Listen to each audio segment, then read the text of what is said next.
Assalamualaikum warahmatullahi wabarakatuh. Innal hamdalillah nahmaduhu wa nasta'inuhu wa nastaghfiruh. Wa na'udzu billahi min syururi anfusina wa min sayyiati a'malina. May yahdihillahu fala mudhillalah wa may yudlil fala hadiyalah. Asyhadu an la ilaha illallah wahdahu la syarikalah wa asyhadu anna Muhammadan abduhu wa rasuluhu la nabiyya ba'dah. Allahumma salli wa sallim wa barik ala nabiyyina Muhammad wa ala alihi wa ashabihi ajma'in. Amma ba'du, para pelajar SMA, SMK dan PKLK Provinsi Jawa Timur, alhamdulillah pada tahun 1442 Hijriah ini kita kembali bertemu dengan bulan suci Ramadan. Yang sebagaimana biasa pada bulan suci Ramadan, sebagaimana tahun yang lalu, program dari Dinas Pendidikan Provinsi Jawa Timur bekerja sama dengan Radio Republik Indonesia Surabaya mengadakan Pondok Ramadan online. Dan alhamdulillah pada kesempatan ini bertemu kembali dengan saya, Nur Hamdi, guru SMA 15 Surabaya, yang pada kesempatan ini akan menyampaikan tema dahsyatnya kebajikan. Para pelajar SMA SMK PKLK Provinsi Jawa Timur serta para pemirsa dan pendengar Radio Republik Indonesia Surabaya yang dirahmati Allah, ada sebuah hadis yang diriwayatkan oleh Sahal bin Sa'ad bahwa Rasulullah Shallallahu Alaihi Wasallam bersabda, "Atani Jibrilu faqala ya Muhammad, ais ma syi'ta fa innaka mayyitun wa ahbid man syi'ta fa innaka mufariquhu wa'mal ma syi'ta fa innaka majziyun bih." Thumma qala ya Muhammad, syaraful mu'mini qiyamuhu bil-lail wa izzuhu istighna'uhu 'anin nas. Rawahu Tabrani wal Hakim. Atau ini juga termasuk muttafaqun alaih, yaitu hadis yang sahih diriwayatkan oleh Bukhari dan Muslim. Para pemirsa dan pendengar RRI Surabaya rahimakumullah, hadis ini artinya demikian. Atani Jibrilu, telah datang kepadaku Jibril alaihissalam. Faqala, kemudian dia berkata, ya Muhammad, wahai Muhammad, ais ma syi'ta, hiduplah sesukamu. Fa innaka mayyitun, tapi sesungguhnya kamu akan mati. Wa ahbib man syi'ta fa innaka mufariquhu, dan cintailah siapapun yang kamu cintai sesukamu, akan tetapi kamu pasti akan berpisah dengannya. Wa'mal ma syi'ta, dan berbuatlah sesukamu. Fa innaka majziyun bih, akan tapi sesungguhnya kamu akan diganjar. Thumma qala, kemudian malaikat Jibril berkata, ya Muhammad, wahai Muhammad, saraful mu'mini, kemuliaannya orang mukmin itu qiyamuhu bil-lail, yaitu bangunnya pada waktu malam, yaitu sholatul lail atau sholat tahajud. Wa izzuhu, dan kehormatannya, keperkasaannya orang mukmin itu adalah aghniya'u 'anin nas, istighna 'anin nas, yaitu merasa cukup, tidak minta-minta kepada orang lain. Hadis riwayat Tabrani wal Hakim. Para pemirsa dan para pendengar rahimakumullah, dari hadis ini bisa kita ambil pelajaran bahwa sebetulnya dengan sabda Rasulullah yang disandarkan kepada malaikat Jibril ini bukan berarti memberikan kebebasan yang sebebas-bebasnya kepada kita, kepada seluruh umat manusia ini. Akan tetapi sebetulnya justru itu adalah peringatan supaya hidup itu tidak sebebas-bebasnya. Nyatanya dalam redaksinya tadi itu adalah ais ma syi'ta, hiduplah sesukamu, tapi ada peringatan fa innaka mayyitun, tapi sesungguhnya kamu pasti akan mati. Juga kita ini boleh mencintai siapapun dan apapun bahkan di dunia ini. Kita boleh mencintai apa saja yang kita cintai dan siapa saja yang kita cintai. Akan tetapi diberi peringatan, fa innaka mufarikuhu, tapi sesungguhnya kamu pasti akan berpisah dengannya. Maka dari itu sebetulnya adalah peringatan supaya kita ini kalau mencintai itu ya sekedarnya saja. Jangan sampai melebihi cinta kita kepada Allah, kepada Rasul. Karena dengan demikian itu bisa kita menjadi orang yang musyrik. Kemudian, wa'mal masyi'ta, berbuatlah sesukamu. Fa innaka majziyun bih. Iya, kita ini dibebaskan untuk berbuat apa saja yang kita perbuat. Akan tetapi diberikan peringatan, fa innaka majziyun bih, sesungguhnya kamu akan diganjar dengan perbuatanmu itu. Artinya apa? Ini berarti tidak kita bebas yang sebebas-bebasnya. Kita harus perhitungkan bahwa semua yang kita amalkan, semua yang kita perbuat di dunia ini nanti akan dibalas, yaitu majziyun, diganjar. Kalau perbuatan-perbuatan kita ini baik, maka ganjarannya baik. Akan tetapi sebaliknya kalau perbuatan kita ini adalah kejahatan, kejelekan, kemaksiatan, maka ganjarannya adalah azab. Para pemirsa dan pendengar Radio Republik Indonesia Surabaya, sebagaimana tema yang saya berikan tadi bahwa dahsyatnya amal kebajikan, ini bisa kita ambil pelajaran bahwa dahsyatnya amal kebajikan itu yang pertama adalah bahwa amal kebajikan itu bisa menghapus dosa-dosa. Jadi selama hidup misalnya kita banyak berbuat maksiat, banyak berbuat dosa, tapi kemudian kita berhenti dan kita berbuat kebaikan, maka perbuatan kebaikan kita yang akhir ini akan menghapus dosa-dosa kita yang telah lalu. Para pemirsa dan pendengar rahimakumullah, ini bisa kita ambil dari surat Hud ayat 114 bahwa Allah berfirman, innal hasanat yudhibnas sayyiat, sesungguhnya perbuatan-perbuatan kebaikan itu akan menghapus as-sayyiat, akan menghapus kejelekan-kejelekan, menghapus dosa-dosa, menghapus nilai-nilai kejahatan.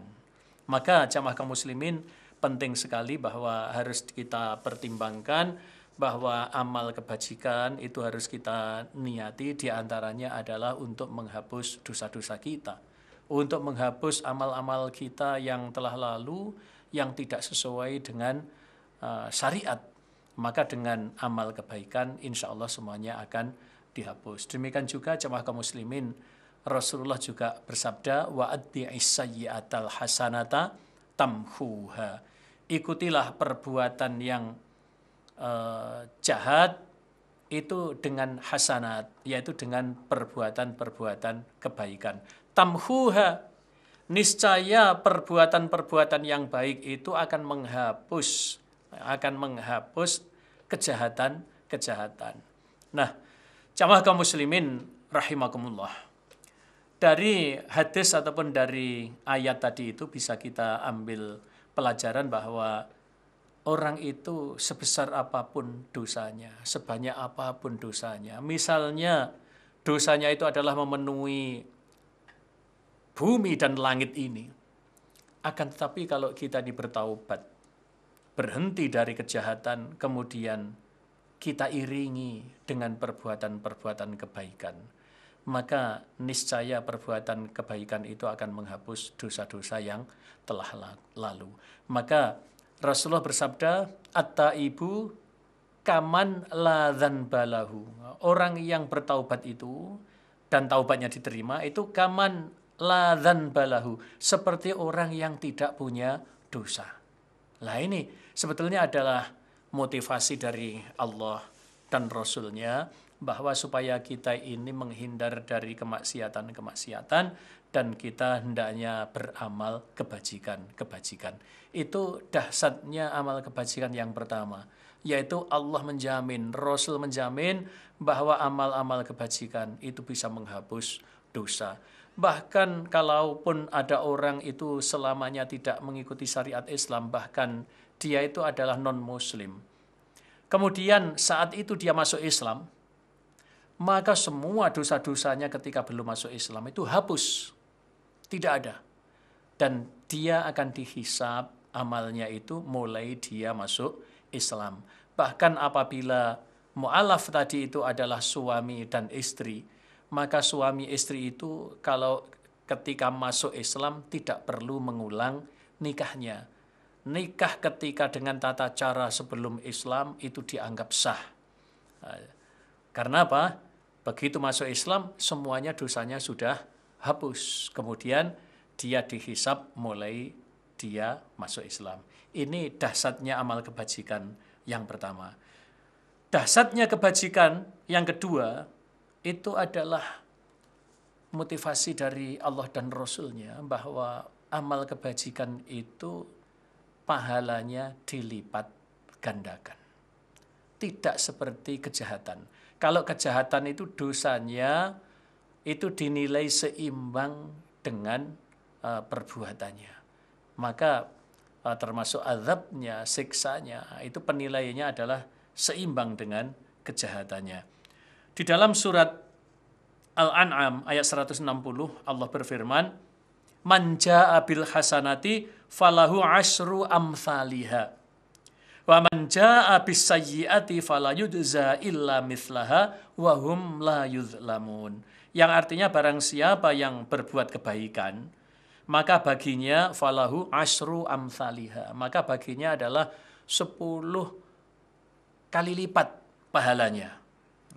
Wa man jaa'a bis sayyi'ati, dan barang siapa yang berbuat kejahatan, fala yujza illa mithlaha, maka ia tidak diganjar, maka ia tidak dibalas kecuali seimbang dengan amal perbuatannya. Wa hum la yuzlamun, dan mereka tidak akan dizolimi. Artinya orang-orang yang berbuat dosa itu sekali berbuat dosa, ya seimbang dengan dosanya itu ganjarannya. Ma'asyiral muslimin, para pemirsa dan pendengar Radio Republik Indonesia Surabaya, ini adalah motivasi dari Allah dan Rasul-Nya bahwa amal kebajikan itu dilipat gandakan pahalanya, itu bukan hanya 10 kali lipat, akan tetapi sampai 700 kali lipat. Ini sebagaimana di dalam surat Al-Baqarah itu, yaitu infak yang kita berikan fi sabilillah, itu adalah kamathali habbatin, yaitu seperti satu biji, ya, habbah, yaitu kalau padi itu satu biji itu namanya adalah gabah. Mungkin orang Jawa itu mengatakan atau memberi nama gabah itu adalah dari ayat ini, yaitu habbatin, habbah, menjadi gabah itu. Nah, orang yang berinfak di jalan Allah itu diumpamakan seperti satu biji, yaitu gabah itu, yang menumbuhkan 7 bulir, dan setiap bulir itu menumbuhkan 100 biji. Ya, maka lipatnya adalah 100 kali 7. Berarti amal kebajikan itu sebagaimana satu biji yang tumbuh, kemudian berlipat ganda menjadi 700 kali lipat. Sebagaimana kalau petani itu menanam padi, itu satu biji padi itu disemaikan di tempat persemaian, maka kemudian biji-biji padi itu tumbuh, ya, satu biji tumbuh satu batang. Maka kemudian ketika sudah waktunya, sudah berumur yang tepat untuk dipindahkan, maka dicabut. Kalau orang Jawa namanya adalah daud, itu dicabut, kemudian dipindahkan di tempat tanamnya, yaitu di sawah yang telah berair, dibajak dan diratakan tanahnya, lumpurnya sudah rata, lah di situ ditanam. Lah ketika ditanam itu, maka satu batang yang tumbuh tadi itu kemudian beranak menjadi 7. Maka setelah besar, setelah berumur sebulan, 2 bulan, itu menjadi lebat dan menghijau. Maka 3 bulan itu sudah menguning, maka 100 hari sudah panen. Nah, kalau 1 biji menjadi 7 batang, ya, itu kalau diambil sudah 1 genggam begini ya, itu ada 7 bulir. Maka kalau setiap bulirnya itu ada 100 biji, maka kalau itu ada 7 bulir, maka 1 biji tadi itu akan menjadi 100 biji. Itu perumpamaan orang yang beramal kebajikan yang berupa infak fi sabilillah. Nah, maka ma'asyiral muslimin, para pendengar dan pemirsa, ini adalah motivasi dari Allah dan Rasul-Nya supaya kita ini banyak berbuat kebajikan. Dan dengan banyaknya berbuat kebajikan, beramal yang baik, maka niscaya Allah akan melipat gandakan. Dan di samping itu, sebagaimana dahsyatnya amal yang pertama tadi, amal kebajikan yang pertama, itu adalah menghapus dosa-dosa. Adapun dahsyatnya amal kebajikan yang ketiga, itu adalah amal-amal kebajikan itu sebetulnya bukan untuk siapa-siapa, kecuali untuk dirinya sendiri, yaitu untuk orang yang beramal kebajikan. Ini sebagaimana dalam surat Al-Isra ayat 7. Allah berfirman, "In ahsantum ahsantum li anfusikum wa in asatum falaha." Apabila kamu berbuat baik, maka perbuatan baikmu itu untuk dirimu sendiri. Li anfusikum, perbuatan baikmu itu adalah untuk dirimu sendiri. Tapi sebaliknya, wa in asatum falaha, apabila engkau berbuat kejahatan, maka perbuatan kejahatan itu akan kembali kepada dirimu sendiri, yaitu untukmu sendiri. Jamaah kaum muslimin, ini sebagaimana falsafah atau ini kata-kata hikmah dari nenek moyang kita, orang Jawa. Itu ada yang mengatakan, apabila nanam, ya panen.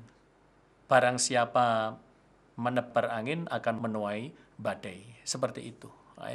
Maka orang yang berbuat baik, kebaikan itu akan kembali kepada dirinya sendiri. Orang yang suka mempermudah urusan orang lain, maka insya Allah dia akan dipermudah urusannya oleh Allah. Orang yang suka membantu orang lain, memberikan solusi problem-problem saudaranya, maka insyaallah dia nanti juga akan mendapatkan kemudahan. Kalaupun kemudahan itu tidak kita dapatkan sekarang, mungkin kita dapatkan nanti. Kalaupun nanti ternyata tidak kita dapatkan, mungkin juga itu ada hikmahnya. Mungkin kemudahan itu akan diberikan kepada anak-anak kita, kepada cucu-cucu kita. Karena ketika kita hidup, kita ini suka mempermudah urusan orang lain, suka membantu orang lain. Maka ketika kita wafat, ternyata anak-anak kita itu urusannya dimudahkan oleh Allah melalui orang-orang yang berurusan dengan anak-anak kita, dengan cucu-cucu kita.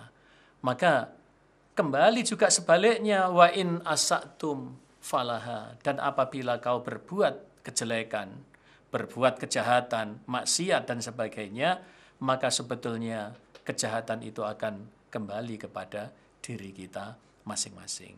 Maka jamaah kaum muslimin rahimakumullah, sebetulnya dari beberapa hadis dan ayat yang kita sampaikan di dalam program Pondok Ramadan online ini yang diselenggarakan oleh Dinas Pendidikan Provinsi Jawa Timur bekerjasama dengan Radio Republik Indonesia Surabaya, ini sebetulnya menjadikan kita ini mawas diri, supaya kita ini introspeksi diri, apalagi bulan ini adalah bulan suci Ramadan. Saatnya lah kita introspeksi, sudahkah kita ini banyak berbuat kebajikan? Sudahkah kita ini menahan perbuatan-perbuatan maksiat? Maka ini saatnya di bulan Ramadan ini. Dan jamaah kaum muslimin, apalagi di bulan Ramadan, amal-amal kebajikan itu akan sungguh-sungguh dilipat gandakan, tidak sama dengan amal-amal kebajikan di luar bulan suci Ramadan. Misalnya sedekah, maka sedekah di bulan Ramadan itu dilipat gandakan pahalanya. Bahkan bukan pahala ibadah kita saja yang menjadi pahala kita. Akan tetapi kalau kita ini sedekah kepada orang yang berpuasa, bentuknya adalah memberikan makan, yaitu memberikan buka, memberikan makanan untuk berbuka untuk saudara kita. Maka kita mendapatkan pahala puasa kita, dan kita juga akan mendapatkan pahalanya orang yang puasa yang kita beri takjil tadi itu, yang kita beri makan untuk berbukanya. Dan ia tidak dikurangi sama sekali pahalanya. Nah ini para pemirsa dan para pendengar semuanya, rahimakumullah, ini menjadikan bahan renungan kita semuanya bahwa ada baiknya ya kalau saudara-saudara kita kaum muslimin ini banyak berbuat kebaikan itu, kalau misalnya yang wajib-wajib itu juga ditempatkan pada bulan Ramadan. Contohnya adalah di antara saudara kita kaum muslimin itu ada yang bayar zakat mal, itu hukumnya kan wajib ya. Zakat mal itu yang nisabnya adalah kalau uang itu adalah setara dengan 85 gram emas. Ini adalah mazhab yang paling hati-hati. Ada mazhab yang juga berpendapat nisabnya emas itu adalah 93,6 gram. Akan tetapi kalau kita mengambil yang lebih hati-hati itu adalah 85 gram. Jangan-jangan nanti kalau itu yang betul kita sudah selamatkan begitu ya. Jadi misalnya kalau kita ini mempunyai uang di rekening kita ini sudah bisa untuk beli emas 85 gram. Itu artinya nisab. Nisab itu adalah kadar harta minimal yang diwajibkan dikeluarkan zakatnya. Jadi kalau uang kita sudah bisa untuk beli emas 85 gram, artinya wajib dikeluarkan 2,5% diberikan kepada yang berhak menerimanya. Nah, tidak ada salahnya kalau kita, saudara-saudara kita kaum muslimin mengeluarkannya itu di paskan bulan Ramadan tiap tahun. Maka kalau tahun depan harta kita itu masih mencapai nisab, ya, tidak berkurang, dan insya Allah orang yang bayar zakat sesuai dengan namanya zakat itu artinya juga tumbuh. Tumbuh, maka orang yang zakat hartanya malah tumbuh. Maka tahun depan hartanya malah lebih dari batas minimal, artinya pasti sudah mencapai nisab. Maka tahun depan juga bayarnya di bulan Ramadan. Ini apa? Adalah ya kita mencari momen yang beramal itu dilipat gandakan. Maka juga tidak heran kalau di antara kita, di antara saudara-saudara kita itu juga menjalankan ibadah umroh itu juga di bulan Ramadan. Karena apa? Ibadah umroh di bulan Ramadan itu pahalanya adalah sama dengan haji. Ya, ini bukan berarti orang yang sudah umroh di bulan Ramadan tidak perlu haji, bukan. Haji tetap wajib. Ya, sebagaimana sama umroh juga wajib satu kali dalam seumur hidup, yaitu wa atimul hajja wal umrota, disebut bareng wa atimul hajja wal umrota lillah, sempurnakanlah haji dan umrohmu itu karena Allah. Jadi meskipun sudah ibadah umroh di bulan Ramadan yang pahalanya itu sama dengan haji, kalau belum haji tetap berkewajiban ibadah haji seumur hidup satu kali. Mudah-mudahan ini ajaran Islam ini mengajarkan kepada umatnya supaya umatnya itu semuanya kaya. Jadi Islam itu memberikan motivasi supaya umatnya itu punya harta. Buktinya apa? Di antaranya adalah rukun haji itu. Rukun Islam itu adalah haji. Kemudian zakat juga. Ini artinya bahwa umat Islam itu harus punya harta. Tidak dilarang umat Islam itu mempunyai mempunyai harta. Demikian kaum muslimin, para pemirsa, para pendengar, dan utamanya anak-anakku semuanya, para pelajar SMA, SMK, dan PKLK Provinsi Jawa Timur. Mudah-mudahan adanya Pondok Ramadan Online ini membawa manfaat, membawa faedah yang banyak, menjadikan perenungan kita bahwa di bulan Ramadan ini amal-amal kita pahalanya dilipat gandakan. Maka dahsyatnya amal kebajikan itu yang pertama adalah bisa menghapus dosa-dosa, menghapus kejahatan kita yang lalu. Yang kedua, amal kebajikan itu pahalanya dilipat gandakan. Dan yang ketiga, sebetulnya amal kebajikan itu adalah untuk diri kita sendiri. Kembali kepada diri kita sendiri yang beramal kebajikan. Mudah-mudahan pesantren Ramadan Online pada tahun 1442 Hijriah ini membawa manfaat yang besar, dan kita berharap untuk waktu-waktu ke depan ini kembali normal kembali, pandemi ini segera berlalu dan kita hidup normal kembali, meskipun itu dengan new normal, akan tetapi tetap normal. Mari kita akhiri dengan doa bersama. Mudah-mudahan kehidupan kita ini semakin ke depan semakin baik.